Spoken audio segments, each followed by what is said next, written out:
Hello, Oberlin Review. My name is Diana. I use they, them pronouns second year, and I'm the instructor for YouTube exco this semester. I'm going to do a quick lesson sample to show you the sort of things that we're doing in YouTube exco right now. I will say, if you're my student, don't watch this because it'll spoil one of my favorite lessons from the semester. So leave if you're my student. I don't want you to see this. But if you're not my student, then this is a pretty good example of the type of thing we talk about in YouTube exco. I hope you can see the screen share. If you can't, and that's kind of awkward, but we're just going to get into it. So I'm going to give a short lesson on the James Charles and Tati Westbrook drama. I know a lot of people, even people who aren't into YouTube, have heard a lot about this or maybe are confused about it, so I thought it would be a good example. This is also called Dramageddon Beautygate 2019. It's wild. So I made a timeline here that I'm going to show in my lecture about this, but essentially, for those of you who are not aware, James Charles and Tati Westbrook are two separate beauty YouTubers on youtube.com. They do beauty tutorials, make just fun content for people, and are also involved in a lot of drama, or at least James Charles is. Tati Westbrook, until this point, wasn't involved in any drama. She was actually hailed as like one of the most unproblematic beauty YouTubers, or affectionately called Beautubers, until this happened. So Tati and James were really good friends until James Charles promoted on his social media a gummy hair vitamin called Sugar Bear Hair that was in direct competition with Tati Westbrook's brand, Halo Beauty. So she was really upset that he had promoted these vitamins, and she put a response out on Instagram being super upset. And James, as you can see here, made a quick Instagram apology, didn't really know what was going on, until Tati Westbrook uploaded this long 45-minute YouTube video, sort of expose against James Charles.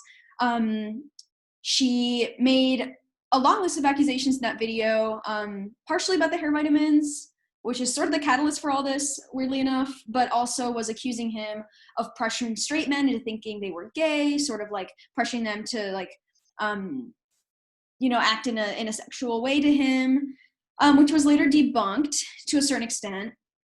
James Charles made an apology video really quickly, just like a PR stunt, trying to get everything, calming down.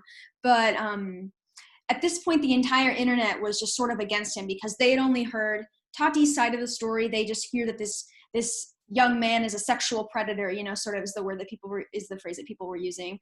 Even though, to a certain extent, we didn't really know what was going on. And although there definitely were things that James did that could be considered predatory, that I would at least personally consider super inappropriate, like propositioning people over DMs and things like that's definitely harassment, is definitely not okay.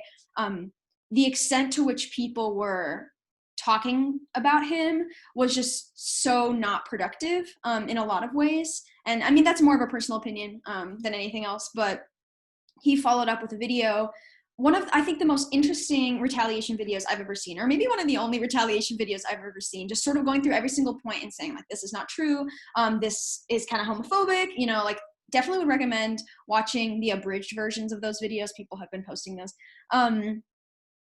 Yeah, so that's where this timeline ends. And now in class, we would get into sort of a discussion about it. So, like, why do we care? I know a lot of people are probably watching this right now, like, why do we give a heck about James Charles and this lady named Tati Westbrook? Like, who cares? But the thing is, it's incredible to me, as someone who's interested in psychology and maybe sociology to a certain extent, it's interesting to me to see how everybody just sort of flocked against this one person. And like, I used to be subscribed to James Charles, not anymore, just because like other reasons that I have for not subscribing to him that aren't really related to this that much. But it was incredible how even myself, like even me, I was like checking his social blade, being like, oh, like shit, he lost like 2 million subscribers in like a day or two, which is incredible. That's crazy. I'd have to check the math on that, but it's just incredible. And it's just, I think it's such an interesting way to look at the internet and its effect on actual people and actual lives, because like I've talked to people who don't even watch anything on YouTube except for like like videos for class, and they'll still know about this. So it's like the way that this was on the New York Times. So the reason that we're using this and we're talking about this is not because it necessarily matters that this guy and this woman like had an internet feud. Like that's not why we care about it, at least in the class is not why we're talking about it. Although it is like fun to talk about something that's like, ooh, drama. But part of that is the reason I want to elicit that reaction from people is so that we can be really introspective about why we have that reaction, and to think about what does it mean that we have a social climate online, and especially on YouTube in a particular sense, because people on YouTube are representing themselves as creators and they're individual people. They're not necessarily represented by a company most of the time, although there's a lot of that too. So I think it's really important to think about how we interact with people that we don't know online, the way that we flock against certain people online. I just think it can tell us a lot about ourselves and the way that we interact with other people. So that's essentially the point of this, and I hope that this has been thought-provoking for those of you watching this video. And if I teach this class in the future, please take it. It's really fun for me, and I hope for my students as well. So yay, thank you very much.